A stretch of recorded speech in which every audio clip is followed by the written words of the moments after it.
Vamos falar hoje sobre um livro que, olha, praticamente fundou o romance no Brasil, A Moreninha. Lançado lá em 1844, essa história de amor, que parece bem simples à primeira vista, foi o primeiro grande sucesso de vendas do país. E a gente vai entender por que ele é tão fundamental até hoje. Para a gente já entrar no clima, a trama lança uma pergunta que é o coração de tudo. Um cara conhecido por ser um sedutor que vive pulando de uma paixão para outra. Será que alguém assim consegue de fato encontrar um amor de verdade? Esse é o grande dilema do nosso protagonista, o Augusto. Então, o nosso roteiro de hoje é este aqui. A gente começa com a aposta que dá o pontapé inicial em tudo, depois conhece a heroína da história, mergulha num segredo do passado, chega na grande revelação e, por fim, vamos entender o lugar desse livro na nossa literatura e o legado que ele deixou. Ok, vamos lá, para o comecinho da história. Tudo é movido por uma aposta, sabe? Uma provocação entre amigos que bota em xeque a própria ideia de amor e de compromisso. Primeiro, vamos conhecer a turma. São 4 jovens estudantes de medicina lá no Rio de Janeiro do século XIX. O Felipe convida essa galera para passar um feriado na casa da avó dele, na ilha de Paquetá, um paraíso. Mas o centro de todas as atenções é o Augusto. Ele tem essa fama de ser inconstante, de se apaixonar num dia e já esquecer no outro.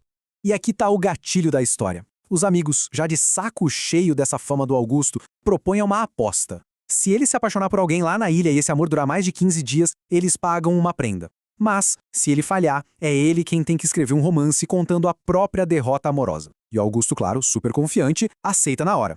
Com a aposta feita, a viagem para a ilha de Paquetá vira o cenário perfeito para esse desafio. E é justamente lá que o Augusto vai dar de cara com a pessoa que vai virar o mundo dele de cabeça para baixo. E agora vem uma das coisas mais geniais do livro, a personagem da Carolina.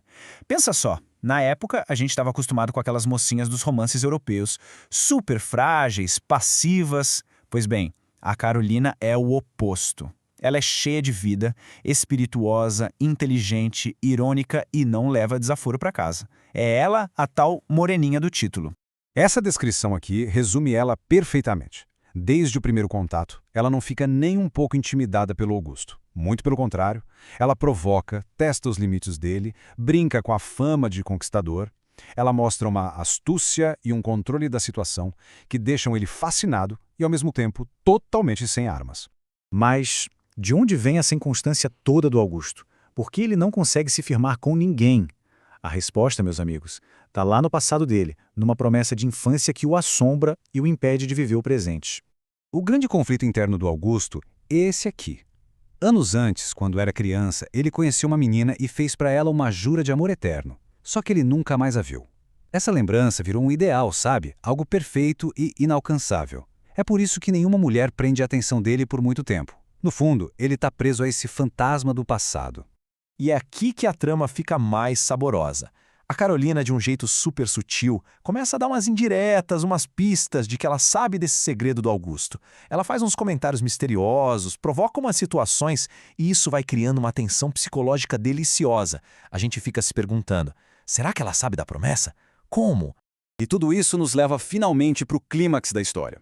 É aqui que todas as peças, a aposta, a promessa, o mistério, tudo se encaixa de um jeito que é a cara do romantismo.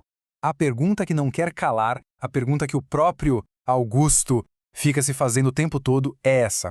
Como é que a Carolina podia saber de um detalhe tão íntimo, tão antigo da vida dele? A resposta é simples, mas ao mesmo tempo super poderosa. A Carolina era a menina da promessa. Ela era a garotinha do passado dele.